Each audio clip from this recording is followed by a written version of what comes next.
What is the bigger picture in Wilds of Eldraine drafts, and how do you know which archetypes to dive into and which ones to stay away from? Join us as we talk through the draft meta. Welcome to the MTG Rebellion. I'm FourStar, your lead drafter through the Wilds of Eldraine. Let's talk about the draft metagame.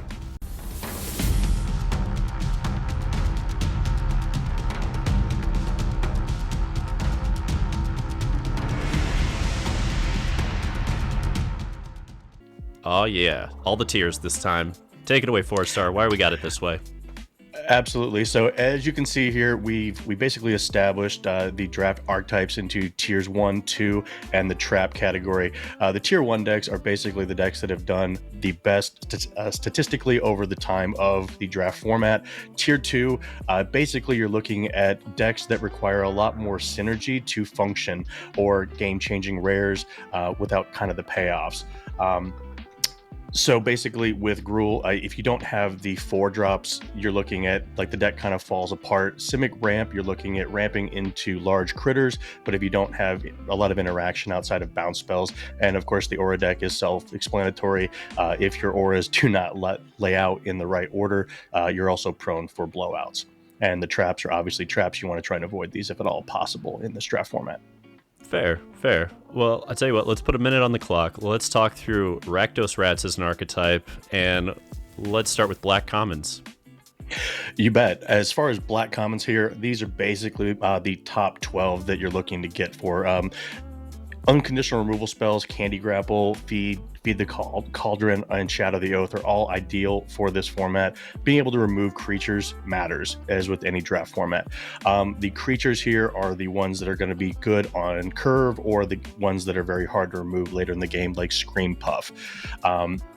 Hopeless Nightmare is, and Not Dead After All, are more filler cards that are able to add to synergies within the deck, but they're not required for the overall strategy, and just solid creatures in the mid game, such as Sweet Tooth Witch or Conceited Witch as well. And Wicked Visitor is a little bit better in this kind of archetype as opposed to any other aggressive deck with the black 2-drop in it. And that's basically the common run. So when we're looking at these, which of these 12 commons is the strongest for rats in your opinion?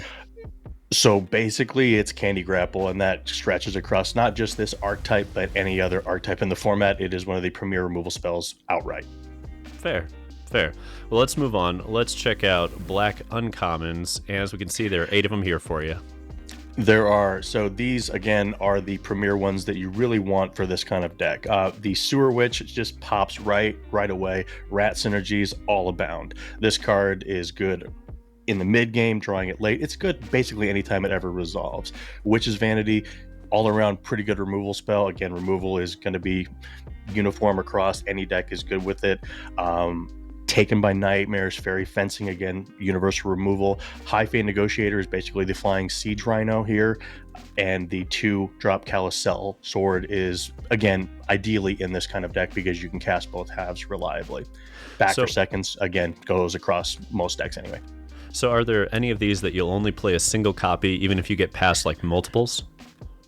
Back for Seconds is one that I probably don't want to play more than one of, because you're going to have carryover with Fell Horsemen's and other raised dead effects. The Back for Seconds is nice in this deck because you're going to have a lot of rats to bargain away later. Understood. All right, let's move it right along and hit up the black rares. You bet.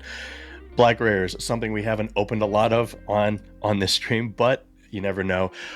Black Virtue is insane. Probably the best card in the limited format, period. Ashiok is still good enough to play in this deck, but it's not ideal because you don't want a lot of 5s in the deck. Sugar Maw, just an amazing card on raid itself. Gumdrop is amazing just whenever you can cast it. Skitter's Blessing is really only really good in this kind of deck, or a deck that is like a 3-color splash, because you have to make sure that it hits. If you get your Enchanted Guide destroyed, this card literally does nothing. Lord Skitter, it's good enough for standard, great and limited. The End, same premise. If it's good enough for standard, it's good enough here. Tango Colony, obviously in a rat deck, this is where it's going to set up ideally, because you're going to be attacking. You don't want to be blocking a lot. Spectre of Morality is a fringe one, but it still makes the list just because of the raw power. And Rankle's Prank is a deck where you're going to have a lot of guys to bargain off to get the maximum damage out of all 3 modes. So when we look at Spectre of Mortality, do you think that's a liability to this go wide strategy of ours with rats? Normally, you would think yes. However, if you think about when it's played, it's kind of like having a Wrath in your deck. Your deck is going to be being able to attack every turn, and you can set up turns where you can actually attack them, get your entire board traded off, and they think that all these blockers are going to survive. You play it, you control how big the minus is, and then you can pick off the rest of the board, leaving yourself with a 3/3 flyer and the board clear. All right. Now, there are a few cards in black that have to be avoided, and here they are. You bet. So again, the Assassin almost didn't make this list because it is playable in fringe scenarios. The Grim Search is playable, but not in this kind of deck. You want it in more of a 5-color shell. Beseech the Mirror, insane in the constructed, not here at all. A Living Death effect, not really what I'm in the market for, and a lot of the fairy cards here, the Barrow Naughties, the Dream Spoilers, the Covens, are only really good in the fairy deck, not good anywhere else. And the Ashiok's Reaper doesn't really line up unless you're in an Abzan shell to take advantage of the enchantment synergies. 3/3 for 4 is not really where I want to be in this format. Never really been a fan of a Mind Rot in this format outside of the last Lord of the Rings format. Torment of Golem turned out to be an insane card, but that was because it came with a 2/2 attached to it. This one does not. Sugar Rush, people play these cards. I highly recommend do not play these cards. They're not very good. You're set up to get blown out. Don't go down that road. So we're in an aggressive deck with rats. Is there a particular reason that we don't want Fairy Dream Thief? Fairy Dream Thief, again, could make the team, but he's not going to start ever. You don't get the payoffs for the exiling effect on the 1/1 flyer. You typically want to leave it with 1 or 2 1-drops in your deck, and Gingerbrute and the Speared Harrigard that makes a rat when it dies are just better players. So you can play it, but I also don't want a lot of 1-drops in the deck because you want to go up the curve and not be drawing 1-drops after turn 4. Well, let's move on to the red side of Rakdos. You bet. Red cards, burning the world and moving on to tell about it. So Torch the Tower, probably a top 5 card in the format. People figure that out pretty quick, being able to shock early, bolt later, and the exile actually comes up more often than you would think, removing things like Mossword Dread Knights and things that are going to be brought back later. Ratcatcher Trainee does everything you want in this deck. It makes bodies, and the 2/1 that has first strike is surprisingly hard to block down. The Grand Ball Guest, ideal in the Boros deck because you can trigger Celebration more often, but making rats, you can trigger it consistently enough. Cut In, one of the best cards to cast on curve, killing a big blocker, a 3 or 4 drop, and creating a threat that's going to grow later in the game. Edgewall Pack makes 2 bodies, what you want. Crabby Giant, serviceable card, but you would rather play more packs. Like I mentioned before, the Harried Spear Guard is good. Daredevil and Mark and Mary Bards all make threats that are hard to deal with. So are there any of those commons that you want more than 2 copies in this deck? 100%. I would play up to 4 to 5 Torch the Towers, and maybe 2 to 3 Rat Catchers. I don't want to go down to 4 or 5 of those if I get them all, just because I want to be able to play cards that are higher up on the curve. Or if I have a lot of the Sewer Witch, I'll play as many trainees as I open, because the Sewer Witch will make the army big. Makes sense. Let's move on to the uncommons here in red. Absolutely. So these, much smaller list, but Witchstalker Frenzy, probably one of the better. This is what you want Cut In to be. Most of the times this is cast for 1 to 2 mana. You can cast it cheaply on offense or on defense, and it's very hard for them to play around it. Imadade's Recruiter, it's going to come up a lot. If your deck can make red or white mana, you're going to play it. It is pretty good playing it straight up as well. Stone Splitter Bolt, solid removal spell. You're going to bargain this more often than not with all of the rats hanging around. And then just solid bodies. A combat trick, Twisted Fealty, is about one of the only decks that I've actually liked playing it in, because it makes the Wicked roll as well, and you have the Wicked synergies with the visitors and whatnot. The Tattered Ratter, this is about the best deck this bear could ever go in, just because it makes you being able to attack with impunity every turn. Not great in the Boros decks or the red-green decks. There's just cards that have better synergies with it as well. And the Hearth Elemental, if your deck has a low enough curve, you draw cards later. So are there any issues with running Imadade's Recruiter without splashing white in this Rakdos deck? Absolutely not. This format is all about tempo, as with most limited formats and with this card, you basically are going to add 3 to 10 damage depending on how many guys you've got in play. You can always play a bear and play this, have +5 to your team, and being able to ambush your opponent when they think they're safe. They're really not, because there's way more damage coming out of nowhere. Fair. Alrighty, let's move on to the rares in red. All right, these rares are the heavy hitters, some of the strongest red rares in the format, or rares overall in the format. The dragon is insane. If this card survives, you win the game in very short order. Red-black rats, a little hard to cast, but it's still pretty worth it for a payoff at 6. Decadent dragon, one of the best rares in the set. Plus, in this deck, you get to cast both halves of it, maybe steal your opponent's bomb as well. Red-cap gutter dweller. This thing slices, dices, makes julienne fries. It does everything. This thing is a must kill on site, or it's a kind of a Phyrexian arena with a large menace threat attached to it. This is how you keep the velocity going. Godric is just an amazing 3/3 for 3. If you happen to trigger him and turn him into a dragon, great. If not, he's still fine. Scalding Viper, solid bear that can randomly do damage. Scoundrel, Battle Mouse, Imodane, generic guys that are okay. And this, of course, is the best deck for the song, because you make hasty rats and you can just rat ball them and deal 7 to 10 damage.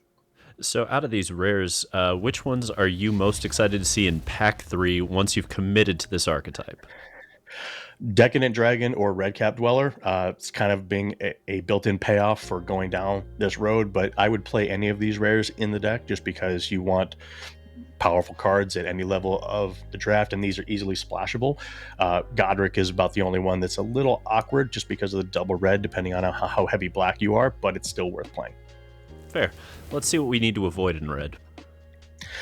Okay, so these, in this archetype specifically, you don't want a lot of heavy cards that don't do much on their own. Virtue Encourage, Food Fight literally does nothing in this format. Picnic Ruiner, it's a rarity. You're going to have a 4-power guy to actually turn on the other half, so he is a generic 2/2. Borderland Rangers, same premise. Corvald Noble Thief, I've seen this played in 5-color decks, but it only really works if your opponent has a better deck than you. I don't want to go down that road. Skewer Slinger, replaceable bear. Flick a Coin, much more a spell-based deck, being able to play slower. You're not going to be casting this on curve. Battle Guard, there's better ways to pump up your guys, just cast a better threat. Gnawing Crescendo, again, being able to pump up things, it's kind of irrelevant in most cases because you're going to be running your guys, you're not going to have a lot lying around. Unruly Catapult, playable, not really where I want to be at. I don't have a lot of spells that are going to untap it a lot. And Bellowing Bruiser, there's just better ways to make your opponents not block, kill their stuff. So looking at that list, Gnawing Crescendo, it looks like it was built for a Rats deck. Why are we avoiding it? Again, it is a playable card, but I would prefer to avoid it because if you don't have a board, this card does nothing. And this format has changed to the point where it is X1 unfriendly. People have a lot of ping effects, and your rats and little guys don't hang around very long, or you have to trade them off early. And if you draw this card with 1 or 2 guys in play, not nearly as powerful. If you're in a standoff, the card is still playable, but at that point, I might just want to play another random pump spell, even a Battle Garb over that, because it's repetitive damage.